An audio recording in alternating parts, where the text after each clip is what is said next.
On today's show, we're joined by legendary Ottawa Senators anthem singer Lyndon Slewidge. And we do an early check-in on the Atlantic Division standings. This is Brady Kachuk, and you're listening to the Locked On Senators podcast. You're Locked On Senators, your daily podcast on the Ottawa Senators. Part of the Locked On Podcast Network, your team every day. Welcome. You are locked on to the Ottawa Senators. I'm Ross Levitan alongside Brandon Piller, and today's episode is brought to you by Gametime. Download the Gametime app, create an account, and use code LOCKEDONNHL for $20 off your first purchase. Terms apply. Today is Tuesday, November 4th, and Pillsy, I am so excited to have Lyndon Slewidge, a cult hero, on today's show. Yeah, Ross, we sometimes think that we have good voices. I've been told that before, but when you're on a call with Lyndon Slewidge, you're like, oh my God, this guy has one of the greatest voices of all times. And I don't know how many Sens fans have ever heard him speak before. I hadn't. That was my first time hearing him speak. We should have got him to do a little bit of the anthem at the end, but that's his job. He wasn't working for us, so we'll save it for when he's at Sens games. Yeah, you don't have someone on, we don't have Stutzel on and say, hey, can you dangle something for us? I mean, sweet. Yeah, it would actually be pretty sick. Maybe we should start doing it. Just have people that come on when they're celebrities. They have to do whatever they're famous for live. That would have been so unfair. He's got to warm up. He tells us about his routine. It's a day-long routine. Yeah, it would not have been right of us to make him do that, because everyone already knows how good he is. We're not providing new information, but with the interview, we are. And it was fascinating to hear his story. I mean, this guy's been doing it since the 70s. So he said, spoiler alert, but he told us he's done over 3,500 anthems approximately in his life. That is insane, Ross. If we can get even close to that in episode numbers, I'll be amazed. He's almost at the 10,000 hour rule just by singing 2-minute anthems. Yeah, not a math guy. No, it's not. Yeah. But I mean, you have to look, Ross, it's not just doing the anthem, it's how you prep and all the work you do for it. That's a part of the craft. So when you include that, I'm sure he's up there. Really fun conversation coming with Lyndon Slewidge. So Pillsy, you know what isn't fun? Looking at the Atlantic Division every single night feels like these teams are just neck and neck, climbing over one another. The Leafs erase a 3-0 third period deficit to win in regulation last night. They just can't lose. No team in the Atlantic feels like they're losing. Heck, we're talking about the Senators like they're a last place team. They're second last in the East, and they have a 4-1-1 record in their last 6 and are above 500 on the season. Yeah, I mean, you look at the Atlantic Division and you have the Habs and Red Wings at the top with 18. The Leafs now with that miraculous comeback that you just mentioned with 15. Tampa, Ottawa, Boston, Sens next opponent, all with 14. And then the lowly Florida Panthers in last place with the Buffalo Sabres with 13. The Leafs went from 7th to 3rd in the division last night with 1 win in regulation. And I can hear the citizens saying, why are we looking at the standings 13 games into the season? Well, the real problem and why I felt the need to at least discuss it was because every team in the division is coming off a win except the Sens. Obviously, a divisional loss too makes it even sting a little bit more, but it kind of underlines the importance of this next stretch coming up, the back-to-back on the weekend, then leading into that homestand before the long trip to the West Coast. These are big games already, and we're in November. Sorry, I'll censor that word. Yeah, seriously. Yeah. Huge games, Ross. And you can even, if we want to include the Sens, every Atlantic Division team is coming off a game where they've got a point. So, sure, the Sens didn't win, but they're still getting a point there. So every single point matters. Going to overtime is important, but doubling up on Atlantic Division teams and getting that 2 points instead of just the 1, it seems crazy to talk about in early beep. But it still is very, very important when you look at the end of the season. And with that, stay tuned when we chat about our friends at FanDuel later, because the Please Help the Sens parlay is here already. There's lots of action tonight, 10 games, but the Senators in the midst of 4 straight without a contest. They're back on the practice ice tomorrow. Pilsy, your thoughts on the Sens not skating today? I almost want to do no comment, Ross, because the bluntness of that answer would portray how disappointed I am. But this is a podcast, so no comment, not really great content. I was about to say shocked, but I'm not shocked. They've been doing optional skates, and it seems like they're not worried about anything. The penalty kill's fine at dead last, apparently. So I guess it is what it is. Rest is a weapon. We're on to Boston. Let's see how the boys show up on Thursday night. It's a Boston. second big game feel of the season. Another divisional game on the road. You don't think so? No, Okay. Come on. Okay, what's your next big game feel? I mean, gotta be next time they play the Leafs, I would say. Or right? the Habs. Habs started December is the next. Yeah, I mean, Leafs December 27th, Saturday night in Toronto. I would say that's your next big one. Yeah. Okay, so you're overlooking December 2nd against the Habs in Montreal. Yeah, I mean, that's a Tuesday game. They've already played the Habs. So, yeah, my next big bright lights game is the 27th. But that's also tough because we had our first bright lights game, Ross, game 7 of the World Series with the Jays, kind of a big deal. This next bright lights game, World Juniors, will be happening as well. So they're up against some pretty other big sporting events on those days. I don't like when the Sens have rivalry games, big games around the holidays. Why not? Because it's too many distractions. Like, I don't know. I like to settle in like mid-January to that. Like third Saturday in January, give me Sens and Leafs. Okay, but yeah, for me, Ross, I know there's not a lot of Leafs fans in your life and in your family, but unfortunately, where I grew up, I've got Leafs fans as family and friends that I'm meeting with the holidays. So it is kind of nice to be like, hey, both their teams are playing each other. Let's plan for dinner that day. Let's sit down. Let's watch the game. So that part I do kind of like, and I understand. But I hear your point. No, I get that too. So bringing people together who would. What, you sit at the other end of the table, I'd imagine, from your Leafs fan. Yeah, you make sure you get some distance there for sure. Yeah, you have to. Distance was too far between the Ottawa Senators and Lyndon Slewidge from 2016 to 2023. He's back, and he's still got his fastball. And coming up on this show, 25-minute conversation with Lyndon Slewidge. But Pilsy, if you're watching on YouTube, it will be a little bit different. However, no different at all for those listening on audio.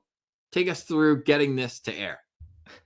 Ross, this is the first time in Locked On Senators podcast history where we have called a landline to record an interview. Lyndon Slewidge, as you can guess, old school guy. He told us he's a pen and paper type of guy. So we kicked it old school and called the landline. We had some technical difficulties trying to record it just straight up on the iPhone. Then we downloaded a phone recording app, free trial, cancel right away, of course. I got the interview done. We filmed us talking on StreamYard, used our good mics instead of our phone headphones. And Ross, the editing wizard, found a way to put it together, and it should be seamless. Like, if I didn't just tell you this, you might not have known that we went through all that trouble.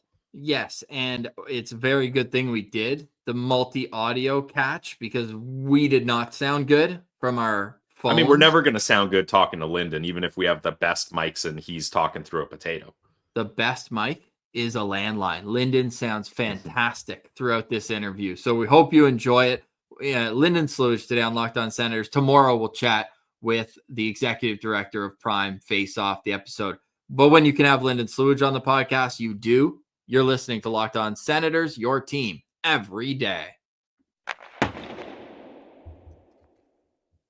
Today's episode is brought to you by our friends over at FanDuel. Hockey's here, football's here, World Series is over, and the NBA is back. And there's no better place to get in on the action than FanDuel, the official sports betting partner of the NBA. If you missed the start of a game or want to ride the hot hand, FanDuel has live bets on everything you need, from who will score next to fourth quarter comebacks. Plus, you can even combine your live bets into a same-game parlay for a shot at a bigger payout. It keeps every game exciting, especially when your team's making that late push, and especially when your team, the Ottawa Senators, are involved in a tight Atlantic Division race. Ross, you've concocted a Please help the Sens parlay. Let's hear it.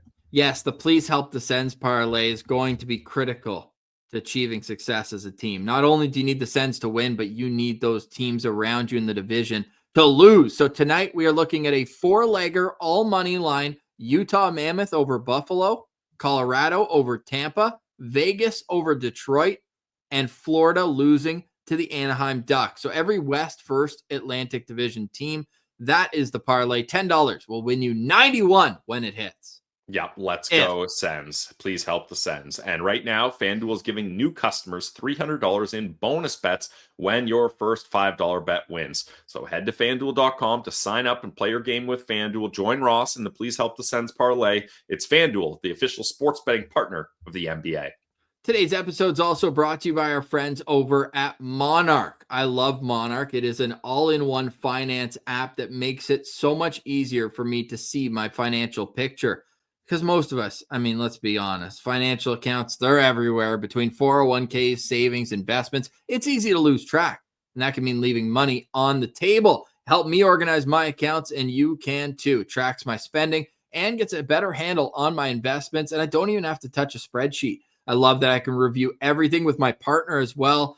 So easy with their visual dashboards and smart tools. That is making me save money. So don't let financial opportunities slip through the cracks. Use code LOCKEDONNHL at monarch.com for 50% off your first year. That's monarch.com, code LOCKEDONNHL for half off your first year.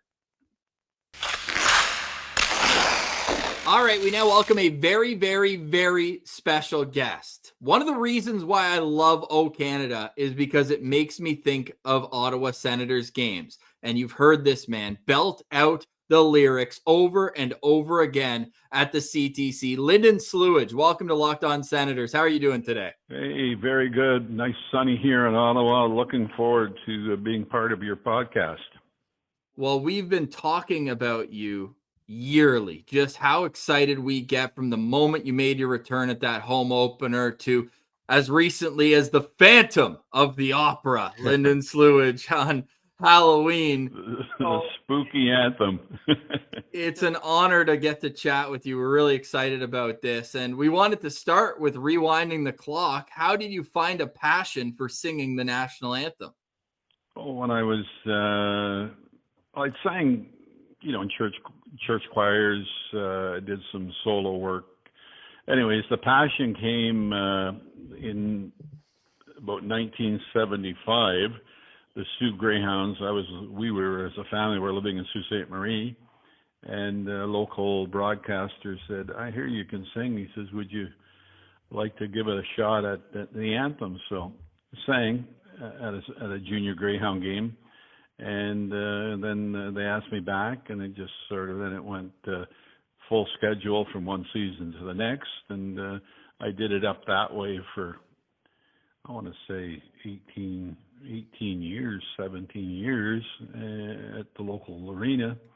And then in 92, when the Senators were being reborn, but officially coming to Ottawa again, a friend of mine said, they're looking for an anthem singer down there. He says, you might want to apply. I said, well, they'll already have people in Ottawa that'll look at doing it. And anyways, he encouraged me. I sent a resume tape in to the Senator's office, and they reviewed it with their technical staff, and they said, okay, let's go with this man here. And I think the breaker was me knowing the different anthems, international anthems, and at that time the world was more stable than it is now, and they brought me this way. So did you sing the anthem for the Ottawa Senators from day one? From day two, actually. Day one, Alanis Morissette had the honors, and from day two on, I was doing it there on a regular basis, right through until there was a couple of hiccups there a few years back, and then with the team being sold and the new owner, Mr. Michael Andlauer, and his following of experts. They said, let's get this man back, and here I am back. During that time off, would you just on a Saturday night at 7:05 just start getting the itch to sing the anthem? Yeah, well, in some ways, yeah, but life goes on. You can't dwell on the past. It's been a great experience, a great runs, and the biggest thing I learned through all that is just the truth always prevails, and let it find the truth to the top of what everybody knew and should have known from day one. Yeah, well, we're ecstatic that you're back singing the anthem for the Ottawa Senators. I remember when you returned in 2023, Ross and I were in the stands and we looked at each other and we're like, "Oh my God, is Lyndon Slewidge back?" And when I'm pretty sure there wasn't a dry eye in the house when everyone got to hear your performance of the anthem come back. How emotional was that for you coming back? Well, it was a little nervous wracking to say the least, because I'd been away from it there for 6-7 years, and on that platform, and you're trying to readjust, and I've got a little older, so you keep the voice in tune as best you can, but age deteriorates the whole body and the voice, but I've been blessed that the voice has retained its brilliance, not only for me, but to the listening audience. Well, that's the words we say every time you come up there. Lyndon Slewidge still has his fastball. Like, take me through singing the national anthem. Like, are there parts that you get fired up to emphasize within it? Like, what's the preparation before you go out there as well? Well, you get fired up in the sense that you're going to be before all those people, and you're only as good as your last performance and the performance that you're giving. So I've always learned that give it your all, give it your best, and sometimes things are what they are, and sometimes they're not what you would expect. There can be technical sound check difficulties with earpieces and mics and so on and so forth. So it's just not as routine. I can remember being out there a few times and just through technical difficulties, hearing play-by-play announcers of prior games being fired through the headpiece. So it's not as it's like anything. It's not as easy as it looks, and you got to overcome adversity at times and deliver your best performance. And with the crowd not being aware of what has just gone on. What's the whole process start to finish, Lyndon? Like, do you get there early for sound check? Like, what's a day in the life when you're singing the anthem? Okay, so the day in the life is this. I'll arrive at the arena an hour to an hour and a half before. I go into my dressing room, shared with some other off-ice officials. And then from there, I do some vocalizing. I'll step out of the dressing room and go actually to the loading dock area, and where it's more, larger area to do vocalizing, not affect anybody else's ears or whatever they may be tasked to do with their job description. And then, have a mint or lifesaver, and just step back into the dressing room, get the it used to be the uniform on, now it's a tuxedo on, and then they will call me out 5 minutes before out of the dressing room to say, okay, get ready. So I'd have a pack. It's called a pack. It goes in my pocket, and then the earbuds go up the back of my jacket and into my ears, and that we don't do that at every game.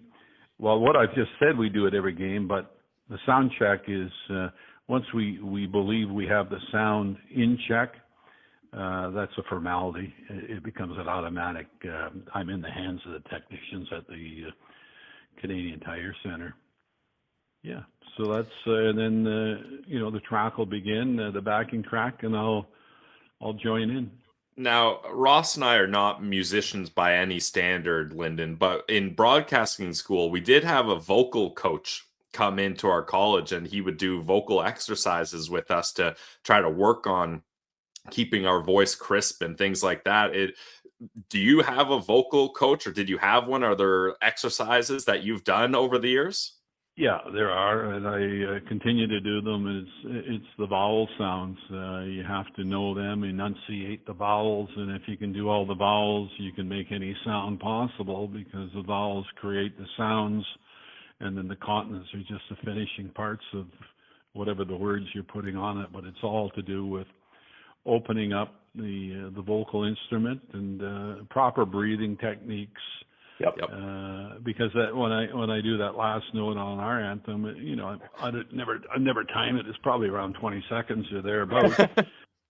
You've got to inflate the diaphragm and get the lungs just set right to be able to keep that airflow going without selling it short. Because if you deliver too much, you will end up not being able to finish it at the end of the beat of the track, or vice versa. So yeah, there's always a test, but you get comfortable. I find if I am more nervous than some days, I find it will cut the instrument off. So the biggest part of it is get into your comfort zone, be relaxed, and deliver it as, okay, here we go again. But just push all the anxiety, all the stresses of what's going on.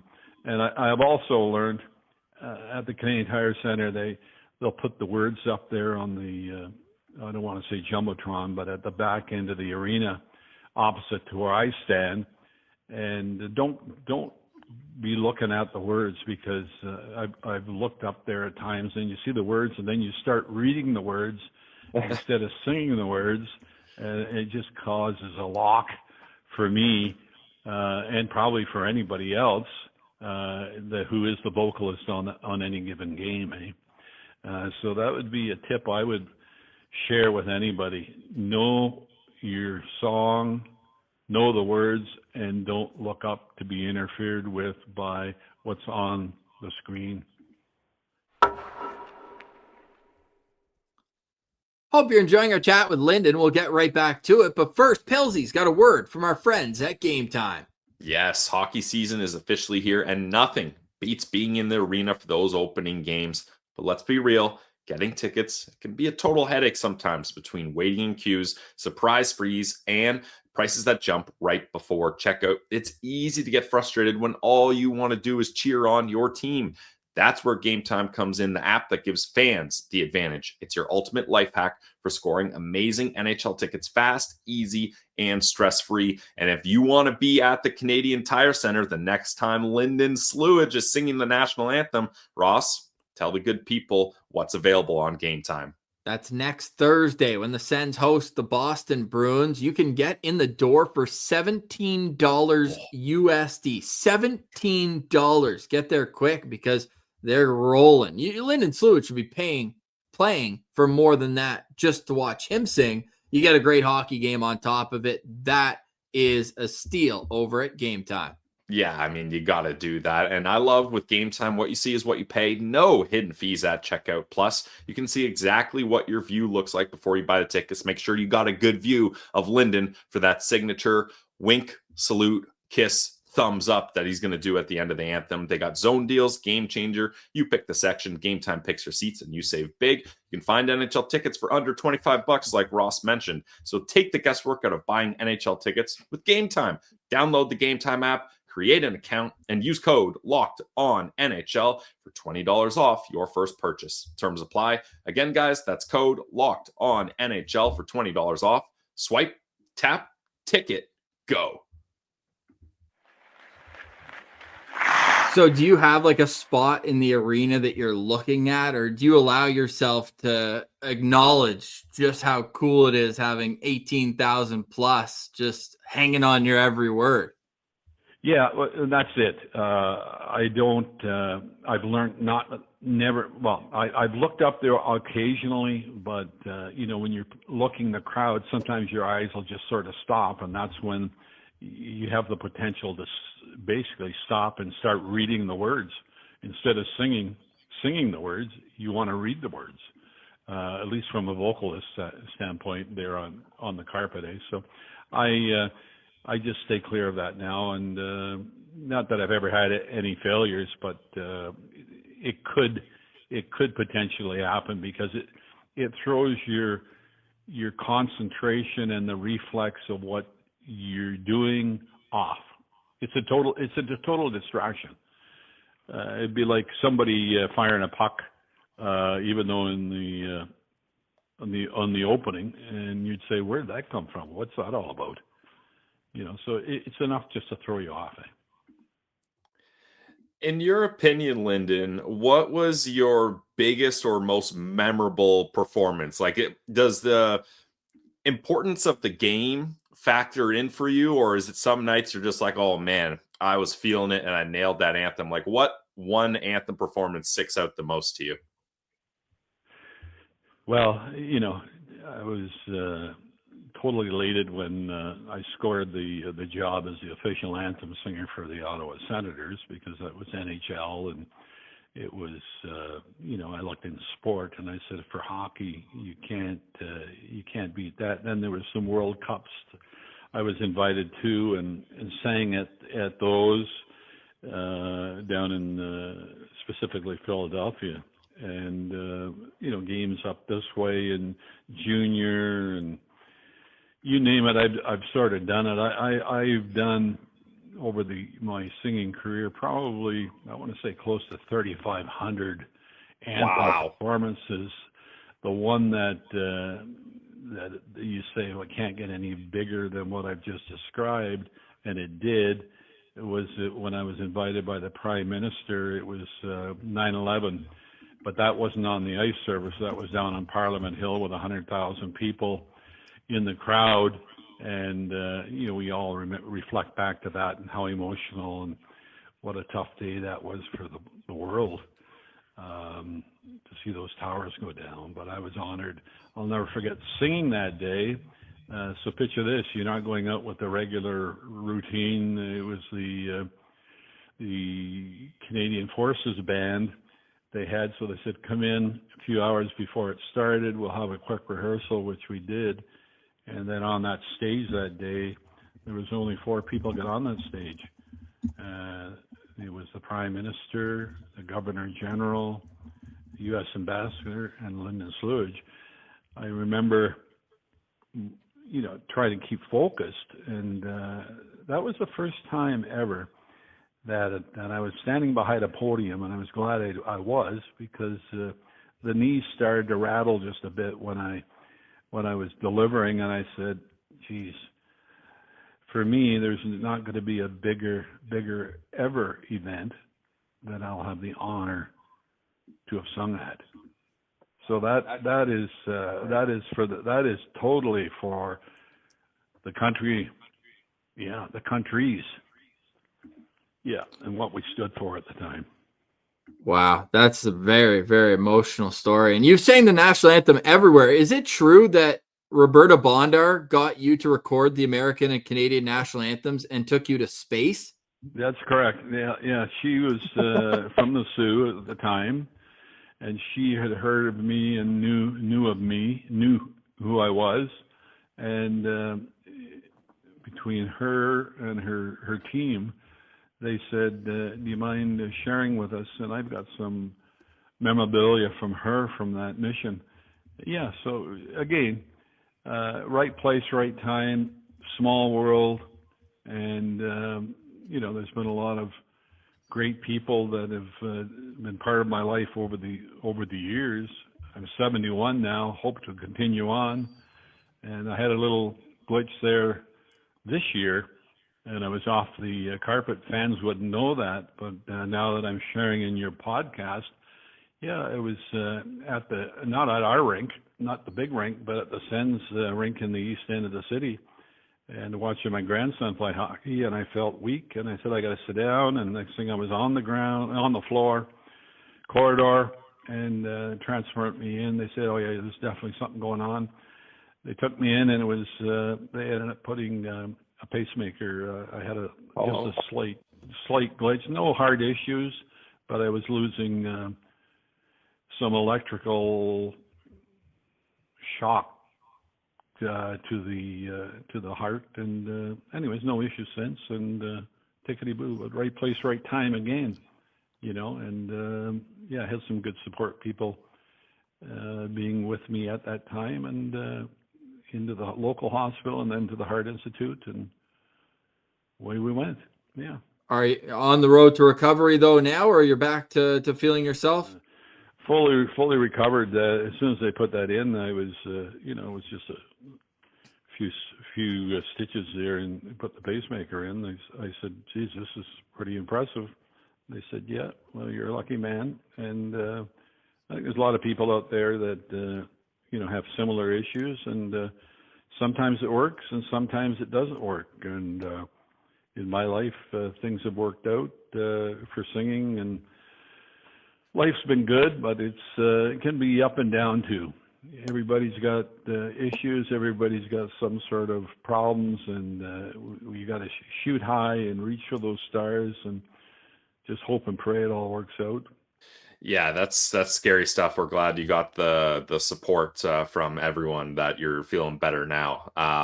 Final question for me, Lyndon, is obviously your anthem singing is iconic, but your signature send-off with the salute, wink, thumbs up is absolutely iconic as well. When did you come up with that as how you're going to end each anthem?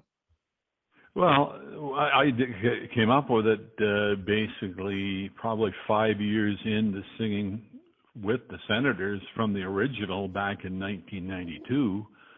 I was just looking for something to identify, make my signature in the anthem performance. So that's how that evolved. I just practiced it at home in front of the mirror, and so I said, okay, this is how I will conclude the anthem, because everybody's got their own signature, whether it's the guy in Boston, running around the carpet there and jumping up at the Jumbotron as he delivers, or whatever. Mine is stationary, but wink, thumbs up, and yeah. Do you ever worry about the order? Like, is that set, or is it muscle memory at this point? Yeah, it's a reflex on the muscle memory. That's awesome. When we did the spooky anthem there a week ago, it was, I threw in a few extra kisses there.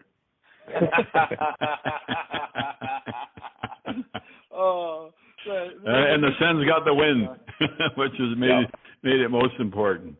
I think last year we did the stats on it, and they had an extremely impressive record when you sang the anthem at the game.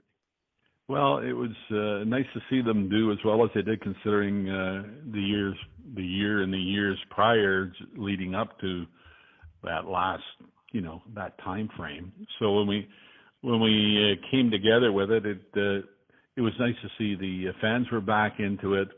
The crowd was ecstatic. The hype around it all, and it was good for the community for sure.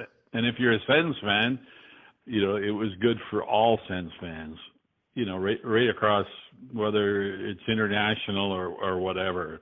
It was nice to see them get back in the winning track and be able to break that barrier to get into the playoffs. And this year's, there's a lot of challenging teams. That Atlantic Division is tough, and they're going to have to persevere. And I know the general manager, he's looking to, if he can and stay within budget, improve that team. He's a competitor. The owner's a competitor. I'm a competitor.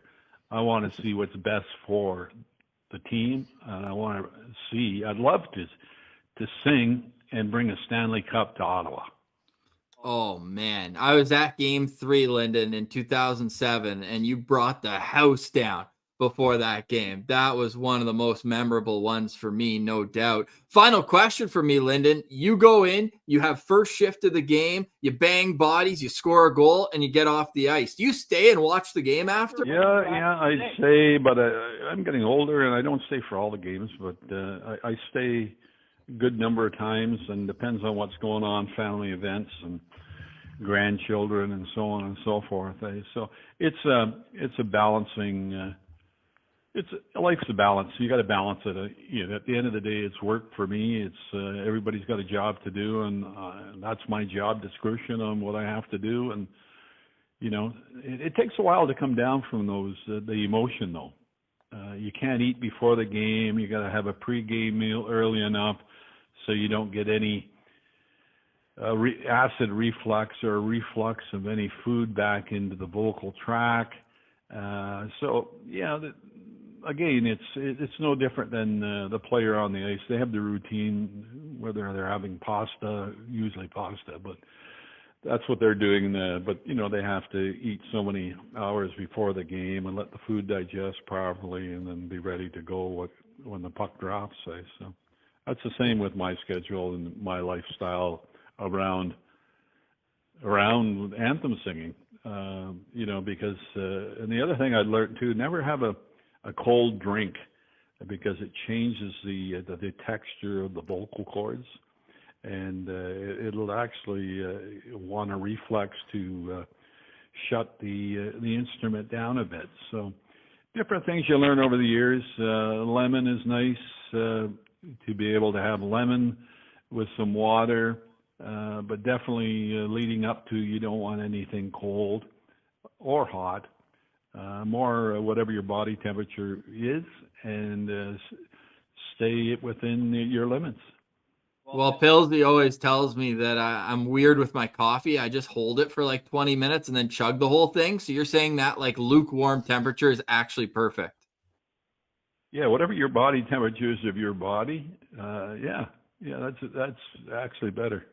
Yeah, it's better. You hear that, Pillsy? Well, nothing's better than this interview, and nothing's better than hearing you take the mic at the CTC before games. Truly, it's so special for us getting to chat with you. We're huge fans and have been our whole lives. You're a Ring of Honor first ballot for us. We're so excited to get to share this with everybody and get to learn about the man behind the mighty voice. So thanks so much for doing this. I wish you could see me so I could give you a salute and a thumbs up, but we really can't thank you enough, Lyndon.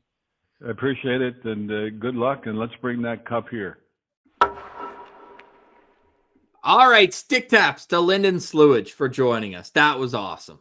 Just an absolute legend. I'm so glad he gave us the time to do this, and we got to hear his story. And Ross, there's something that not a lot of people know, but I've got a running bucket list on my phone. I've got a Notes app bucket list, and singing the anthem at a sporting event is one of those bucket list items I've got. So I would love the opportunity to give that a try, and I would do my best to try to match what Lyndon Slewidge could do. But obviously, I couldn't even get close. But just an absolute legend, and singing the anthem, especially when you can do it very well like he can, is absolutely electric.